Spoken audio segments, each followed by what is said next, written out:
नमस्कार, स्वागत है आपका हमारे चैनल पर। NCB zonal director Sameer Wankhede के पिता ने एक बड़ा झटका दिया है नवाब मलिक के लिए। हाईकोर्ट के फैसले को चुनौती देते हुए हाईकोर्ट का रुख किया है समीर वानखेड़े के पिता ज्ञानदेव वानखेड़े ने। ये जी हाँ, एक बड़ी खबर है और बड़ा झटका है नवाब मलिक के लिए, क्योंकि पिछले दिनों से हमने लगातार देखा कि किस तरीके से दुश्मनी के चलते और अपने दामाद को बचाने के लिए लगातार नवाब मलिक की तरफ से समीर वानखेड़े और उनकी फैमिली को टारगेट किया जा रहा है, जिसको लेकर वो सोशल मीडिया पर कोई भी आरोप समीर वानखेड़े की फैमिली पर लगा देते हैं, वो भी किसी भी बिना तथ्य के बिना प्रूफ के। तो इसी को लेकर कल हाईकोर्ट की तरफ से जो डेफेमेशन का केस डाला गया था नवाब मलिक के ऊपर, समीर वानखेड़े के पिताजी की तरफ से मानहानि का जो मुकदमा था, इसको लेकर कल हाईकोर्ट की तरफ से फैसला दिया गया, जिसमें हाईकोर्ट की तरफ से कहा गया कि वो नवाब मलिक के ऊपर प्रतिबंध नहीं लगा सकते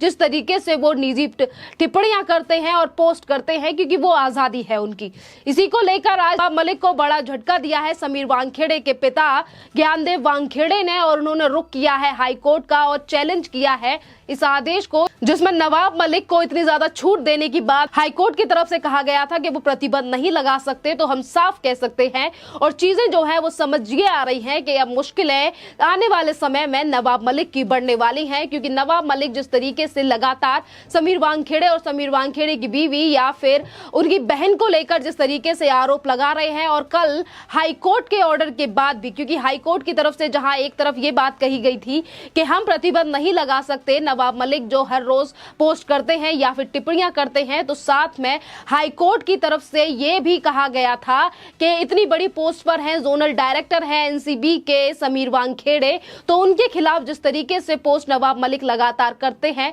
उन्हें फैक्ट्स और तथ्यों पर जानकारी इकट्ठी करनी चाहिए और उसके बाद पोस्ट करना चाहिए कुछ समीर वानखेड़े की फैमिली को लेकर। पर उसके बावजूद भी नवाब मलिक की तरफ से लगातार जिस तरीके से वो ट्वीटबाजी करते हैं, राजनीति करते हैं और आरोप प्रत्यारोप का दौर तो वो चला ही रहे हैं। तो इसी बीच कल उन्होंने नवाब मलिक की तरफ से समीर वानखेड़े की पत्नी क्रांति वानखेड़े को लेकर भी एक फर्जी ट्वीट किया गया, जिसको लेकर नवाब मलिक की मुश्किलें और भी ज्यादा बढ़ने वाली हैं, क्योंकि जहां एक तरफ समीर वानखेड़े के जो पिताजी हैं वो हाईकोर्ट का रुख कर चुके हैं, हाईकोर्ट के फैसले को चुनौती दे चुके हैं, तो वहीं दूसरी तरफ क्रांति वानखेड़े की तरफ से भी मामला दर्ज कराया गया है नवाब मलिक के ऊपर झूठी चैट को लेकर। तो हम समझ सकते हैं कि ये बड़ा झटका है लगातार नवाब मलिक के लिए, क्योंकि जहां एक तरफ नवाब मलिक अपने सोशल मीडिया पर इस तरीके की बातें कर रहे हैं हाईकोर्ट के जजमेंट के बाद कि उनकी जीत हुई है और सत्य की जीत हुई है, तो वहीं दूसरी तरफ समीर वानखेड़े की जो फैमिली है वो लगातार एक के बाद एक झटका दे रही है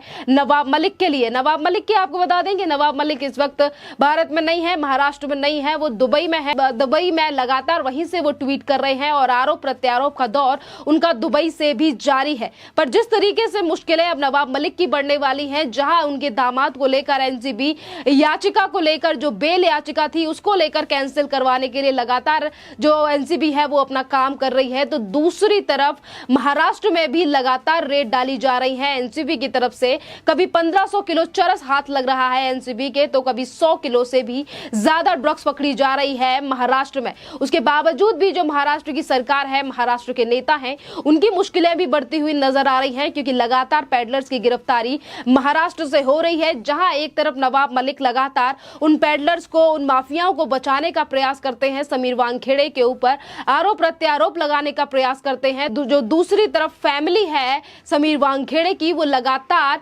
एक के बाद एक केस डाल रही है नवाब मलिक के ऊपर। तो आपको बता दें कि जो राजनीति नवाब मलिक की तरफ से की जा रही है, अब शायद ऐसा हो सकता है कि आने वाले समय में एक एक करके सभी का जवाब देना पड़ सकता है नवाब मलिक को। नवाब मलिक अपनी जाति दुश्मनी के चलते लगातार समीर वानखेड़े को लेकर इस तरीके के आरोप प्रत्यारोप की राजनीति कर रहे हैं। बीजेपी के नेता लगातार नवाब मलिक को लेकर हमलावर हैं और उनकी तरफ से भी कहा जाता है कि नवाब मलिक के जो संबंध है वो अंडरवर्ल्ड के साथ है, और जो दुबई का दौरा अभी, जैसे कि दुबई का दौरा कर रहे हैं, दुबई में है अभी नवाब मलिक, तो इसको लेकर भी बीजेपी के नेता मोहित कंबोज पहले ही कह चुके हैं कि ये जो संबंध है ये अंडरवर्ल्ड के साथ है नवाब मलिक के, के और इसी के चलते वो दुबई गए हैं उन लोगों से मिलने। और आपको यहाँ पर एक और बड़ी बात भी बता दें कि आर्यन खान को लेकर जिस तरीके से मामला शुरू हुआ और आरोप प्रत्यारोप की राजनीति महाराष्ट्र में शुरू हुई और नवाब मलिक ने जिस तरीके से लगातार प्रेस कॉन्फ्रेंस करके कभी नवाब मलिक ने शाहरुख खान के बेटे का मुद्दा उठाया तो कभी ड्रग पैडलरों को बचाने के लिए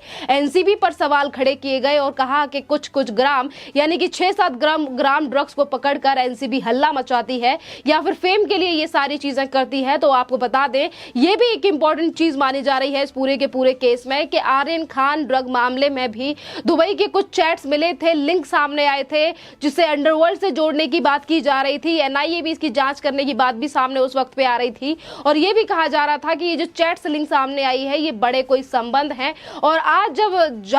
जब नवाब मलिक दुबई गए हैं तो इसको लेकर भी बीजेपी के नेता लगातार यही आरोप लगा रहे हैं और बीजेपी के नेताओं का यही कहना है कि नवाब मलिक के जो संबंध है वो अंडरवर्ल्ड के साथ हैं। एक तरफ जहां पर नवाब मलिक को लेकर इतने बड़े बड़े खुलासे हैं और आरोप जो बीजेपी की तरफ से लगाए जा रहे हैं इन पर जवाब देने की बजाय लगातार पीछा किया जा रहा है, लगातार टिप्पणी की जा रही है समीर वानखेड़े को लेकर नवाब मलिक से। जहां एक तरफ एनसीबी जांच कर रही है महाराष्ट्र में और महाराष्ट्र में जिस तरीके से लगातार ड्रग को पकड़ा जा रहा है तो वहीं दूसरी तरफ ईडी की तरफ से भी पुणे में छापेमारी की गई थी और कुछ ऐसी जमीन थी, वक्फ बोर्ड की जमीन थी जो कि नवाब मलिक के अंडर आती थी और नवाब मलिक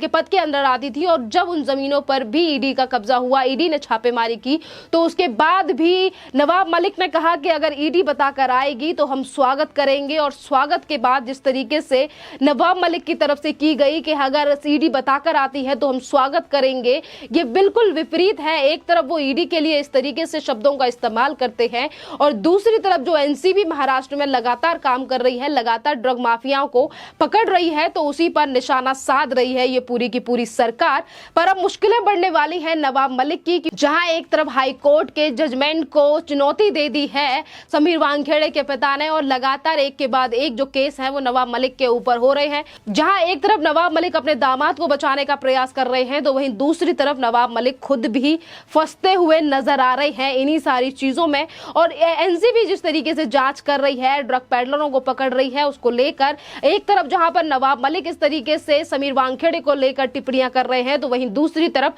शरद पवार और प्रदेश के यानी कि महाराष्ट्र के मुख्यमंत्री उद्धव ठाकरे की तरफ से भी कहा जाता है कि नवाब मलिक जिस तरीके से टिप्पणियां कर रहे हैं, बिना तथ्यों के आरोप लगा रहे हैं, वो बेहद सही काम कर रहे हैं, हम भी उनके साथ हैं। वो ऐसे अफसरों को असली चेहरा सामने लेकर आ रहे हैं और जब असली चेहरे की बात आती है, सबूतों की बात आती है तो सबूतों के नाम पर नवाब मलिक के हाथ में कुछ भी नहीं होता है। और इसी बात को मद्देनजर रखते हुए कोर्ट में भी इसी बात को कहा गया था और ये कहा गया था कि एनसीबी के जोनल डायरेक्टर है समीर वानखेड़े, उनके परिवार को लेकर जिस तरीके से लगातार आरोप लगाते हैं नवाब मलिक, उन्हें पहले फैक्ट्स को चेक करना चाहिए, चीजों को चेक करना चाहिए और उसके बाद जाकर ट्वीट करना चाहिए या फिर किसी पर आरोप लगाना चाहिए। पर उसके बावजूद भी जो राजनीति है वो थमने का नाम नहीं ले रही है और ना ही तो नवाब मलिक उन सारी चीजों पर रोक लगा रहे हैं क्योंकि बिना तथ्यों के तो वो आज भी पोस्ट करते हुए नजर आ रहे हैं। ये पहली बार नहीं है कि हाई कोर्ट की तरफ से इस तरीके की चीज जो है वो नवाब मलिक से कही गई। इससे पहले भी नवाब मलिक को कई बार कोर्ट की तरफ से ये बात का नोटिस आ चुका है, कह चुकी है कोर्ट कि अगर आपके पास कोई सबूत है तो आप सोशल मीडिया पे उसे पोस्ट ना करके सीधा अदालत में पेश कीजिए। पर अगर अदालत की बात आती है तो नवाब मलिक के पास कुछ भी चीजें पेश करने के लिए नहीं होती और वो इसी तरीके से राजनीति करने के लिए, सिर्फ अपने दामाद को बचाने के लिए। और वो कौन से लोग हैं जिन्हें लगातार महाराष्ट्र की सरकार बचाने का प्रयास कर रही है, पर एक एक करके पत्ते अब खुलते हुए नजर आ रहे हैं। जहां एक तरफ महाराष्ट्र के पूर्व मुख्यमंत्री देवेंद्र फडणवीस की तरफ से कई खुलासे किए जाते हैं नवाब मलिक को लेकर, तो वहीं दूसरी तरफ बीजेपी के कई और नेता हैं, किरीट सोमैया से लेकर मोहित कंबोज, ये तमाम ऐसे नेता हैं जो प्रूफ के साथ बार बार भी ये कहते हैं कि नवाब मलिक की संपत्ति की जांच होनी चाहिए। और वहीं दूसरी तरफ समीर वानखेड़े को जिस तरीके से लगातार धमकी दी जा रही है नवाब मलिक की तरफ से, तो इसको लेकर भी आज हमारे देश की जनता जो है वो लगातार सवाल उठ रही है कि आखिरकार संवैधानिक पद पे बैठा हुआ एक नेता इस तरीके से किस तरीके से भाषा का इस्तेमाल करके एक ऑफिसर को इस तरीके से बार बार पे टारगेट क्यों कर रहा है और नौकरी को लेकर इस तरीके से धमकियां आखिरकार क्यों समीर वानखेड़े को दी जाती रही हैं, वो भी नवाब मलिक की तरफ से। चीजें काफी ज्यादा गहरी हैं और जानने लायक है कि आखिरकार कौन सी वो चीजें हैं, ऐसे वो कौन से लोग हैं जिन्हें लगातार बचाने का प्रयास नवाब मलिक की तरफ से किया जा रहा है। बहरहाल बात साफ है है कि अगर हाईकोर्ट गए हैं समीर वानखेड़े के पिताजी तो अब शायद चीजों में कुछ उलटफेर हो सकता है, और अगर कोर्ट इस पर फिर से विचार करेगा तो शायद कोई बड़ा ही एक्शन लिया जाएगा कोर्ट की तरफ से। अब देखना ये होगा कि कोर्ट इस पूरे के पूरे मामले में क्या संज्ञान लेती है और कितनी ज्यादा मुश्किलें बढ़ सकती हैं आने वाले समय में अब नवाब मलिक की, क्योंकि वो लगातार बचते हुए नजर आ रहे हैं। इस टॉपिक पर आपका क्या कहना है, आप हमें कमेंट करके जरूर बताइए। धन्यवाद।